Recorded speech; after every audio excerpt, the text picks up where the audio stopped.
श्री स्वामी समर्थ। मी प्रांजली। पितृपक्षामध्ये करण्याच्या सेवा उपाय हे खूप सारे व्हिडिओ आपल्या चॅनलवर आलेले आहेत, पण आज जो उपाय सांगणार आहे हा उपाय तुम्ही पितृपक्षामध्ये पितृपक्ष संपल्यानंतर म्हणजे पूर्ण वर्षभरामध्ये कधीही करू शकता। आणि हा उपाय तुम्हाला जेव्हा पिरियड्स असतील त्यामध्येही करू शकता, तुम्हाला जर सुतक पातक लागलेलं असेल तेव्हाही करू शकता, जर तुम्ही गावाला गेलेले असाल तेव्हाही करू शकता। आणि हा उपाय करण्यासाठी आपल्याला कोणता मंत्र बोलायचा नाही आहे, कोणतं स्तोत्र बोलायचं नाही आहे, कोणती पूजा करायची नाही आहे, कोणत्या मंदिरात जायचं नाही आहे, अगदी आपल्याला काहीच करायचं नाही आहे, पण हा उपाय आहे। आणि हा उपाय केल्यानंतर, या उपायाला सुरुवात केल्यानंतर आयुष्यात अपयश, दुर्भाग्य, आपलं दुर्बुद्धी हे तर तुमच्या आयुष्यातून मिटूनच जातील। तुम्ही जेही काम हाती घ्याल त्यामध्ये तुम्हाला यश मिळेल।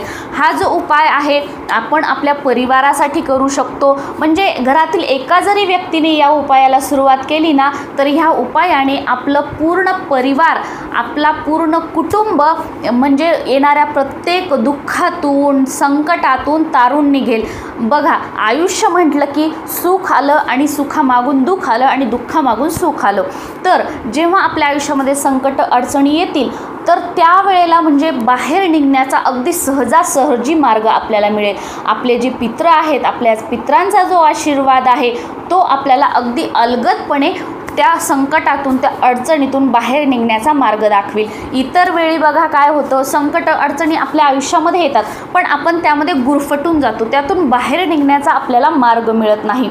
पण जेव्हा आपण या उपायाला, या सेवेला सुरुवात करू, आपल्याला प्रत्येक अडचणीतून, प्रत्येक संकटातून आपोआप मार्ग मिळेल। आपल्याला चांगल्या लोकांची संगत मिळेल। आपल्या घरातील मुलगा असेल, नवरा असेल, मुलगी असेल, कधीच वाईट वळणाला जाणार नाहीत। आपल्या घरामध्ये जर आजारपण असेल तर ते आजारपण हळूहळू दूर होईल।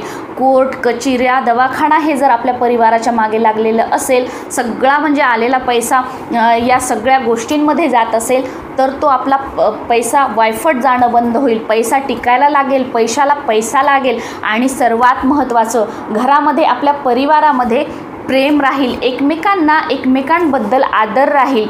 बघा, बऱ्याच वेळेला काय होतं, आपला नवरा असेल, आपला मुलगा असेल किंवा घरातील अजून कोणती व्यक्ती असेल, ती सतत चिडचिड करत असते। म्हणजे काहीही कारण नसताना, चांगली गोष्ट असो वाईट गोष्ट असो, तेव्हा ती चिडचिड करत असते।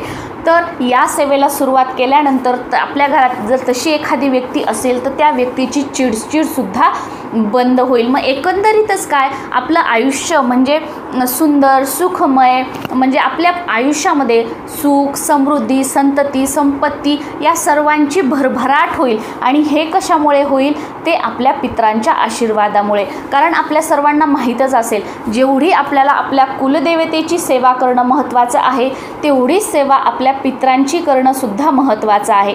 जेवढा आशीर्वाद आपल्या परिवाराला, आपल्याला आपल्या कुलदेवतेचा हवा आयुष्यामध्ये पुढे जाण्यासाठी, तेवढाच आशीर्वाद आपल्या पित्रांचा सुद्धा हवा।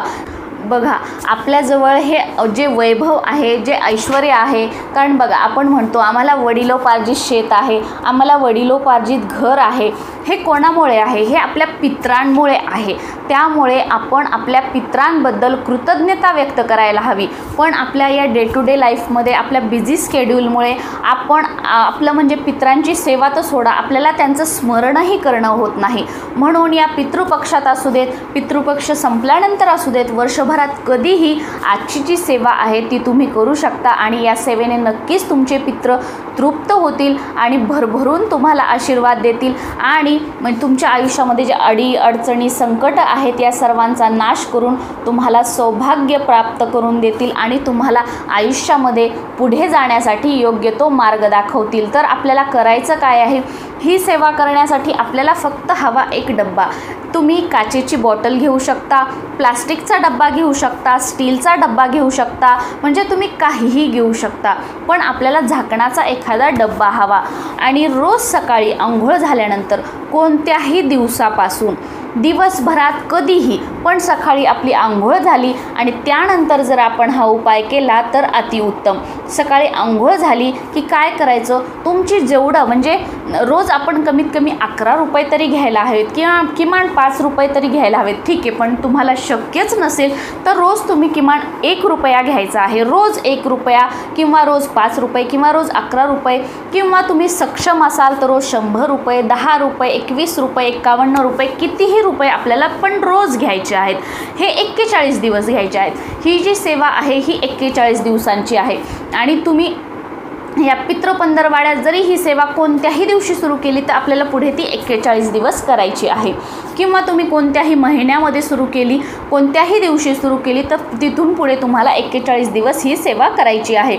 आपल्याला रोज सकाळी आंघोळ झाली की 1 रुपया, 11 रुपये, 10 रुपये, 21 रुपये, 51, 101 जेवढे हवेत तेवढे पैसे आपण आपल्या हातामध्ये घ्यायचे. आपल्या घराची, आपल्या किचनची असेल, हॉलची असेल, बेडरूमची असेल, जी दक्षिण दिशा आहे, दक्षिण दिशेकडे तोंड करून उभं राहायचं. तुम्ही बसायचं असेल तर बसूही शकता. उभं राहायचं.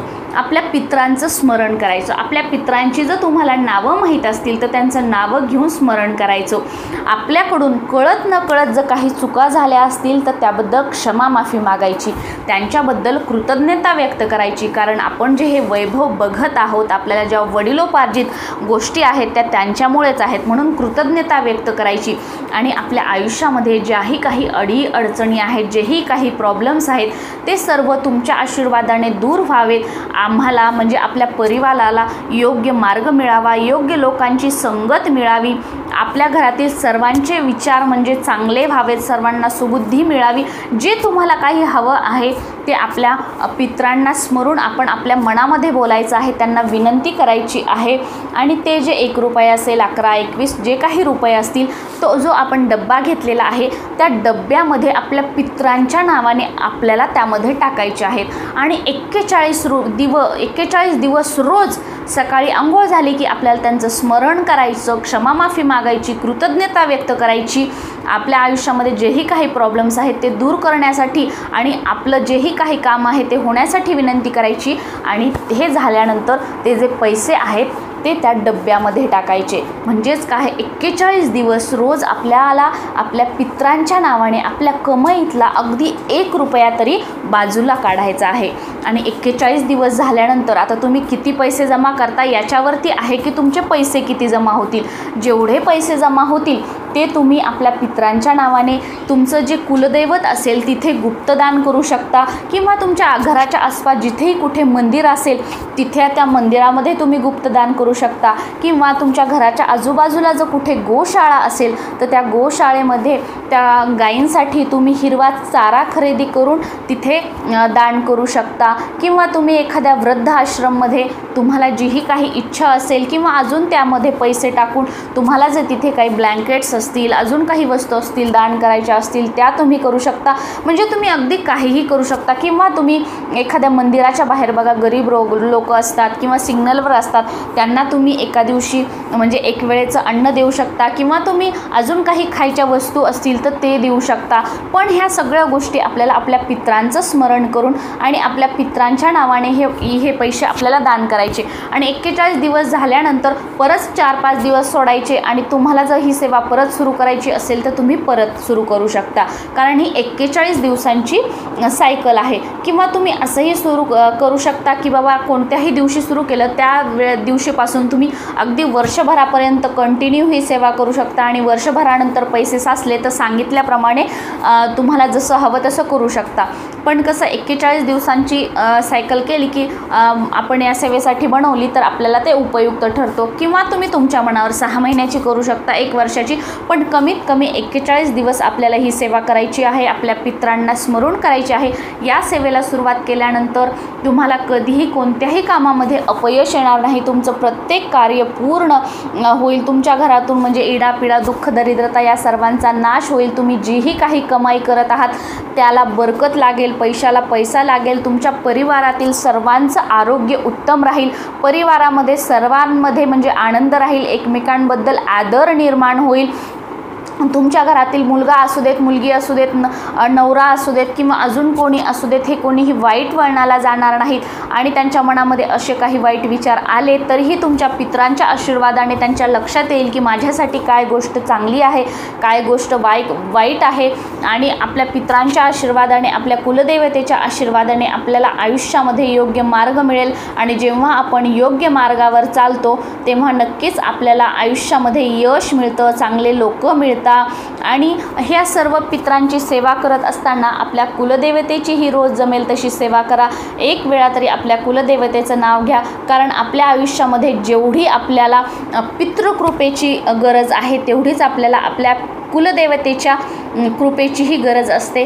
त्यामुळे म्हणजे न चुकता आपण आपल्या आयुष्यामध्ये कधीही कोणती काही अडचण आली की एक तर कुलदेवतेची सेवा करा आणि दुसरी म्हणजे आपल्या पितरांची सेवा करा. मग बघा तुमच्या आयुष्यातील ह्या ज्या अडीअडचणी, संकट आहेत ही कशी तुमच्या आयुष्यातून छूमंतर होतील आणि तुमच्या आयुष्यातून दुर्भाग्याचा नाश होऊन तुम्हाला सौभाग्याची प्राप्ती नक्कीच होईल. श्री स्वामी समर्थ.